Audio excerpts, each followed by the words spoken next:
Pinakawalan ng walang piyansa ang 41 sa mga dayuhang inaresto sa ni-raid na BPO company sa Bataan. Isa sa tumayong garantor nila, isang congressman. Tinutukan niya ni June Veneracion.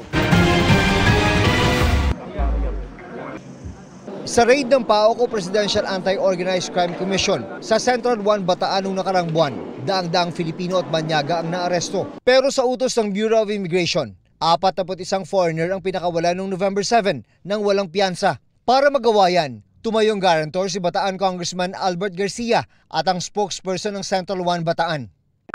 It's more difficult than just paying cash bail because when you release them under recognizance, you are taking responsibility for them. In fact, pinag-isipan namin yan mabuti ni Congressman Albert Garcia and myself because, we have to make sure that they are, kaya ngayon nakakustody sila sa amin. Pero bago garantihan ni Garcia ang 41 dayuhan, tiniyak umano nilang malinis ang record ng mga ito. Anila, pananagutan din nila kung may makatakas o anuman ang mangyari.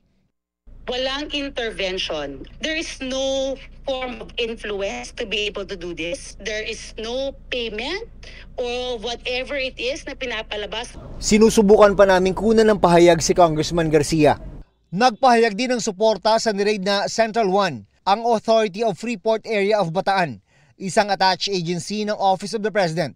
Pahayag nito, walang nakitang problema sa Central 1 sa regular inspection ng iba't ibang ahensya ng gobyerno.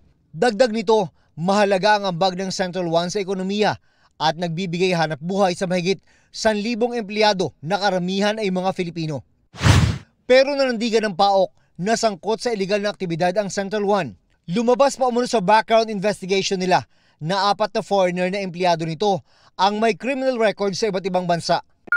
May mga record ng scamming, human trafficking, tsaka drug. So, ang nakita namin dito, yung operation nila doon, parang nag-hire sila nang di nila chinecheck mabuti yung mga background nitong mga workers nila doon. Para sa GMA Integrated News, June Veneracion, Nakatutok, 24 Oras.